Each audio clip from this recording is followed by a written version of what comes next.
Hi everyone, thanks so much for tuning in. This is Kathy, and I'm excited to share a card today using the Poppy Friendship stamp set from Inky Antics.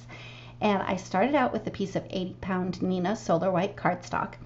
And instead of using my usual black or gray ink to stamp the image, I decided to stamp it with colored ink to attempt to get somewhat of a no-line coloring look. I inked up the flower part of the stamp with Zesty Orange Hybrid ink from My Favorite Things, and I did clean off the stem where I got a little bit of orange ink on there with a slightly damp cloth. I cleaned off the flower part of the image and inked up the stem using Gumdrop Green Hybrid ink, also from My Favorite Things, and then stamped that down. Now, on a side note, My Favorite Things has retired the hybrid inks.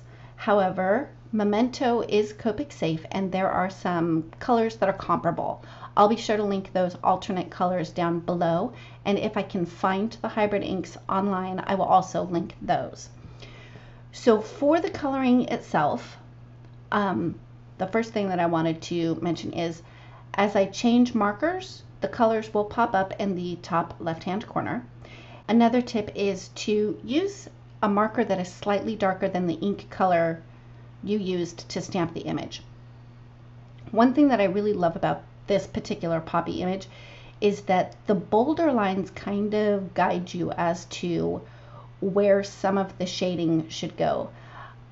I sometimes have trouble getting the shading right, like at the folds of a flower petal, but this set made it really easy to do. With the darkest color, all I'm doing is reinforcing where some of those shadows will be, and then adding some shading down around in the center of the flower, going up towards the top of the petals. Another tip is the index sheet for this particular stamp set is in color, so I was using that as a guide as well to get an idea of where I needed to add deeper shading. And while I finish up the coloring, I'm going to go ahead and play some music for you, and I'll be back when I'm done.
Once I was done with all of the coloring, I used a white gel pen to add some highlights to the center of the flower as well as the stamen. And then I stepped away for a bit, and when I came back I thought that the poppy looked a little bit lonely, so I decided to add a little poppy bud. And the nice thing about a clear stamp set is that you can kind of reshape them on an acrylic block, so you can make it turn or curve the way that you would like for it to go, which is basically what I did there. And I did use the Gumdrop green hybrid ink again to stamp that, and then just colored that in pretty quickly with some Copic markers.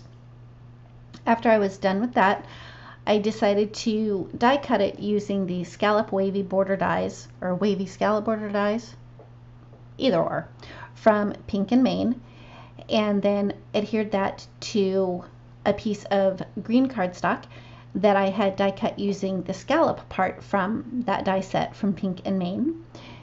I did trim down a little bit off of the panel with the poppy on it because I wanted to have a slight green border on the left side of that poppy. I adhered that to a piece of gingham paper that I had cut down to 4 1/8 by 5 3/8 and trimmed off the excess from the top using my paper trimmer. I adhered that to the top of a side folding A2 size note card, and then stamped my sentiment using VersaFine Onyx Black ink. To finish up the card, I just added a couple of sequins, and there you have it. Thanks so much for tuning in today. If you like this video, please give it a thumbs up. If you've not yet subscribed, I'd love it if you would. And don't forget to ring the bell so you're notified every time a new video is posted. Thanks again, and we'll see you next time.